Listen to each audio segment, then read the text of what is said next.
بات کا آغاز 4 مصروں سے کر رہا ہوں کہ زندگی دی ہے تو جینے کا ہنر بھی دینا،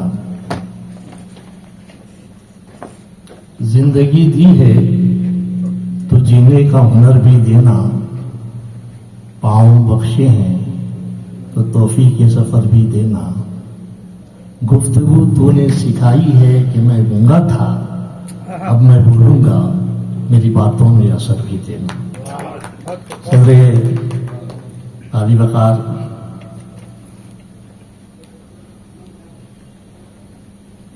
مفتی محمد علی قاضی صاحب، چیئرمین کرناٹک اردو اکیڈمی، شینشین پر جلوہ افروز مہمانان خصوصی و اراکین اردو اکیڈمی، معزز اساتذہ اکرام، عزیز طلبہ و طالبات، سب سے پہلے آج کی کتاب کی جو رونمائی ہوئی ہے اس کے لیے میں اس کتاب کے مرتب عالی جناب برادرم منیر احمد جامی صاحب اور اس کتاب کی اشاعت کی سرپرستی کرنے والے صدر اجلاس اور اراکین اکیڈمی کو دل کی گہرائیوں سے مبارکباد پیش کرتے ہیں۔ اصل میں جو کارگاہ تربیتی کارگاہ یہاں منعقد کی گئی، جو 2 سال کے عرصے پر محیط ہے،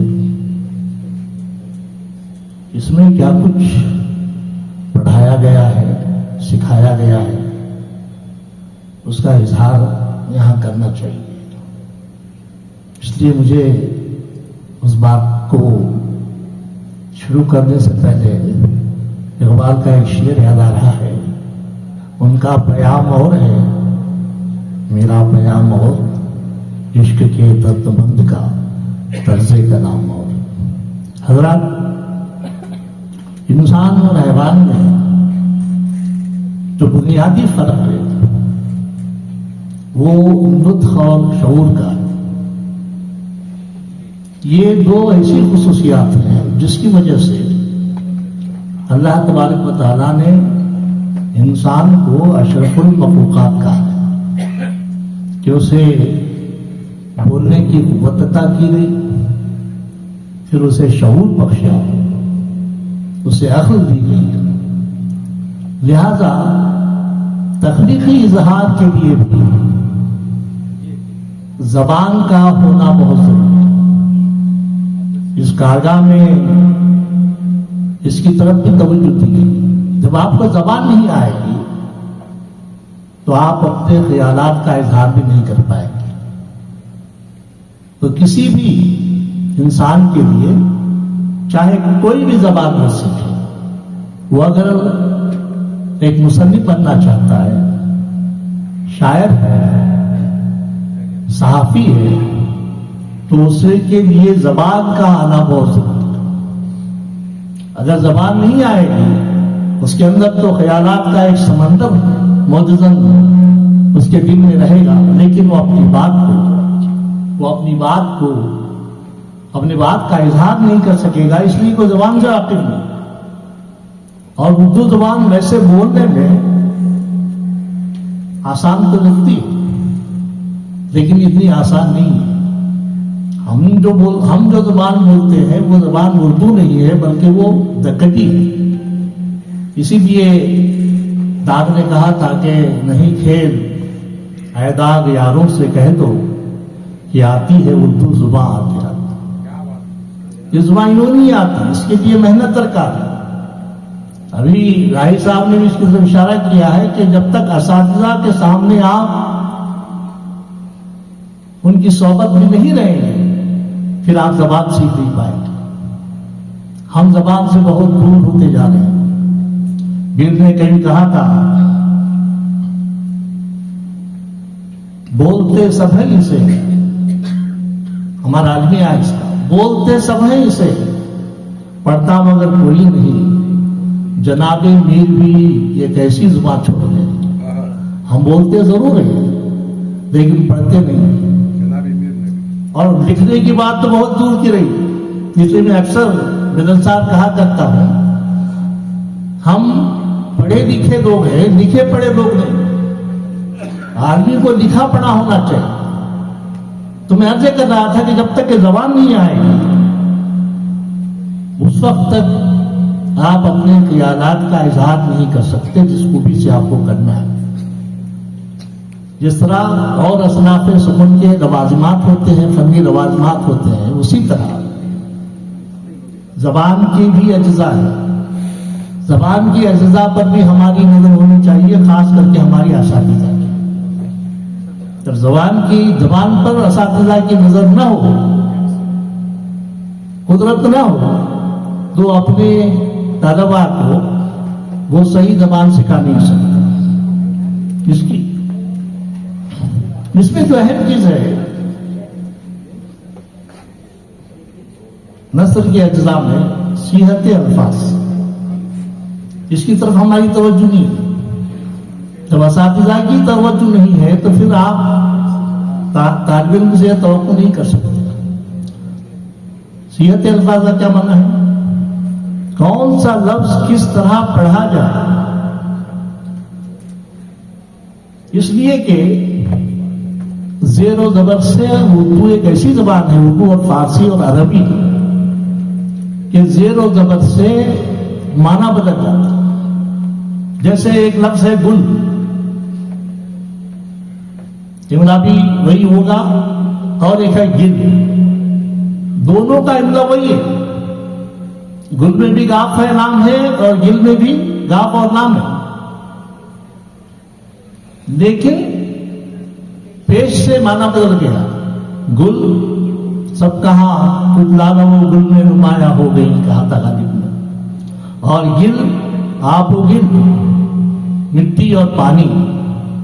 تو لہذا یہ صیغت الفاظ پر ہماری نظر ہونی چاہیے، تبھی آپ کا تلفظ بھی ٹھیک ہو سکتا ہے۔ تلفظ ہمارا ٹھیک نہیں ہے، ہم نے بہت سے پڑھے لکھوں کو سنا ہے فکر کہتے ہیں، فکر کہتے ہیں، کیا صحیح ہے؟ وہ آئے وزن میں اتنا تو میر نے دیکھا، پھر اس کے بعد چراغوں میں روشنی نہ رہی، اور یہ شعر میر کا نہیں ہے۔ اس پر بھی میں نے بحث کی تھی اپنے ایک لیکچر میں کہ تحقیق اور تنقید میں کیا فرق ہے اور کس طرح سے ہمیں تحقیق کرنی چاہیے۔ وائے بزم میں اتنا تو فکر نے دیکھا، آپ فکر ڈال کے دیکھیے، وزن سے خارج ہو جاتا۔ تو شاعری میں وزن کی بڑی اہمیت ہے، وزن کی نہیں، وزن کی بڑی اہمیت ہے۔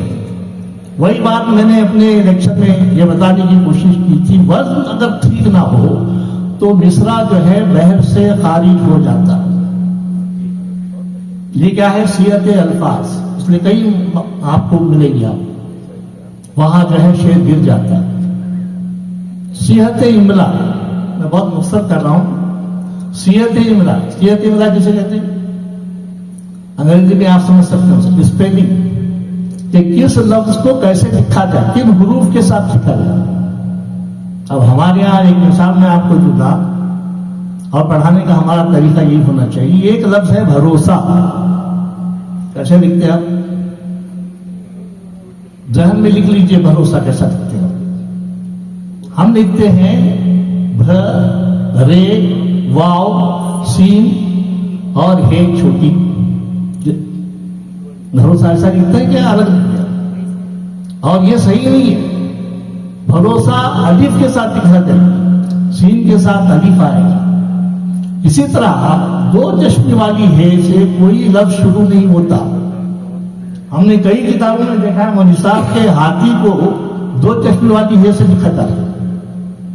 یہ تو درمیان عربی میں ہے لیکن اردو میں نہیں۔ اور آج جو جدید ہمارے پاس جو املا ہے پہلی آپ قدیم کتابیں آپ دیکھ لیجئے، ان کو ملا کے لکھتے ہیں، ان کو ان کو ملا کے لکھتے ہیں۔ آج کیا طریقہ ہے؟ ان کو الگ لکھیے اور کو الگ لکھیے۔ تو یہ صیت ہے املا کا بھی ہمارے ہاں۔ اور بڑی بات بتاؤں، بالکل کیسا لکھتے ہیں؟ میں نے یاد ہوگا میں بتایا تھا آپ کو، بالکل لکھتے ہیں۔ لکھ کیا رہے ہیں آپ؟ لکھ رہے ہیں بالکل، پڑھ رہے ہیں بالکل۔ کیا وجہ اس کی؟ دیکھیے ہمارے یہاں حرف کی دو قسمیں ہیں، ایک ہے حرف شمسی اور ایک ہے حرف قمری۔ حرف شمسی میں جیسا لکھا جاتا ہے ویسے پڑھا نہیں جاتا۔ اور سجاد بھائی نے آپ کو ان میں اردو سکھاتے ہوئے بات کہی تھی نا کہ تختی کرنے کا ایک اصول یہ ہے کہ جیسا پڑھا جاتا ہے ویسی تختی ہونی چاہیے، جیسا لکھا جاتا ہے تختی نہیں کریں گے آپ۔ لفظ کیا ہے؟ عبد الرحمان، لکھ کیا رہے آپ؟ عبد الرحمان لکھ رہے ہیں۔ تو یہ حرفوں کی شناخت یا حرفوں کی جو قسمیں ہیں، چاہے شمسی ہو یا قمری ہو، اور یہ شاعری میں بہت ضروری ہے۔ پھر اس کے سوا اور چیزیں ہیں۔ دیکھیں جب آپ لکھ لیتے ہیں کوئی چیز، پھر اس پر غور نہیں کرتے ہیں۔ ہمارے اساتذہ بھی، ہمارے طلباء و طالبات بھی جب کوئی چیز لکھ لیتے ہیں تو اس پہ دوبارہ کبھی پڑھنے کی نوبت نہیں آتی۔ مقالہ پڑھا، پھر گھر چلے گئے، پھر کبھی اس کو دیکھا نہیں۔ ایسا کرنے سے ہم اپنی زبان کو، اپنی تخلیق کو معیاری نہیں بنا سکتے۔ مولانا الطاف فضل حالی نے مقدمہ شعر و شاعری میں لکھا ہے، یونان کا ایک شاعر تھا، نام تھا اس کا ورجل۔ وہ کہتا ہے کہ میں صبح شعر کہتا ہوں۔ یہ ہمارے طلباء کے لیے، اساتذہ کے لیے بہت ضروری ہے۔ میں صبح شعر کہتا ہوں اور شام تک اس کی نوک پلک درست کرتا ہوں۔ بڑا شاعر، یونان کا شاعر ہے، یونانی شاعر، ورجل نام ہے اس کا۔ اور اتنا بڑا شاعر کہہ رہا ہے کہ میں صبح لکھتا ہوں اور رات تک اس کی نوک پلک درست کرتا ہوں، اور ہمیں اس کی ضرورت محسوس نہیں ہوتی۔ اور کیا پہلی مثال اس نے دی تھی، ریچھنی اپنے بدصورت بچے کو چاٹ چاٹ کر خوبصورت بناتی ہے، اسی طرح میں صبح شعر کہتا ہوں اور شام تک اس کی نوک پلک درست کرتا ہوں۔